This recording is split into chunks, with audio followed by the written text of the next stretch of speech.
మంగళగిరి నుంచి భద్రాచలం బయలుదేరాము. అయితే కరెక్ట్గా భద్రాచలం 30 కిలోమీటర్ దూరం ఉన్న దూరం దగ్గరలో పాలవంచలో అయ్యప్ప స్వామి గుడి ఉంది.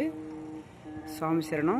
ఎవరన్నా విజయవాడ నుంచి కానీ ఈ రూట్లో వచ్చేవాళ్ళు ఎవరన్నా భద్రాచలం వెళ్ళాలనుకుంటే కరెక్ట్గా 30 కిలోమీటర్ దూరంలో చక్కగా బ్రహ్మాండంగా ఉంది అయ్యప్ప స్వామి గుడి. చూడండి ఎంత బాగుందో. పాలవంచలో చాలా బాగుంది. ఇక్కడ ఎవరన్నా స్నానాలు చేసి చక్కన మంచి మంచి హోటల్స్ ఉండే ఇక్కడ మీరు సర్ది చేసుకోవచ్చు, భిక్ష చేయొచ్చు. గుడి కూడా బ్రహ్మాండంగా ఉంది.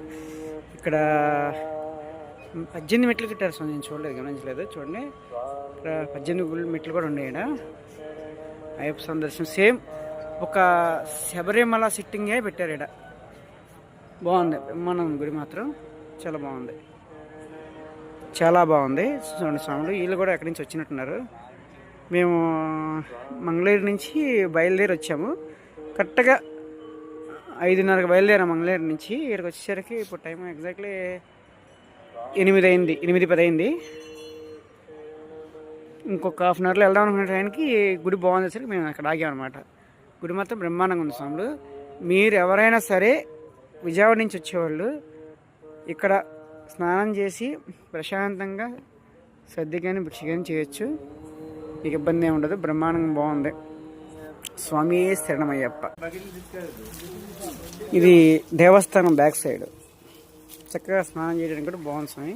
ఈవినింగ్ ఎంతో ప్రశాంతంగా ప్రకృతి ఒడిలో ఉన్నట్టే ఉంది స్వామి. ఇక మా స్వాములు మేము 4 కలిసి వచ్చాం. మంగళగిరి నుంచి కారులో వచ్చాం స్వామి. ఇక్కడికి వచ్చినాక ఆగాం. అది ఈ స్వామి భిక్ష చేద్దామంటే స్నానం చేద్దామని చెప్పేసి ఆగాను అనమాట. ప్లేస్ ఇట్లా ఇచ్చాడు. పైకి వెళ్ళినాక మళ్ళీ కంటిన్యూ చేస్తాను వీడియో. Stay on. ఇక్కడ కృష్ణుడి బొమ్మ పెట్టారు, చక్కగా పెట్టారు విగ్రహాలు. శివుడు, మునీశ్వరుడు. అయ్యప్ప స్వామి దొరికినప్పుడు ఆ రాజుగారికి సామ వాసిరెడ్డి విగ్రహదాత అంట.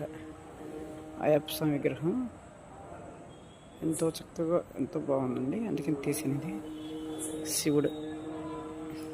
ఒకటి ఏంటంటే నైట్ టైం అవటంలో కొంచెం క్లారిటీ లేదు. అనుకోమాకండి. కూడా ప్రశాంత్. స్వామి శరణమయ్యప్ప.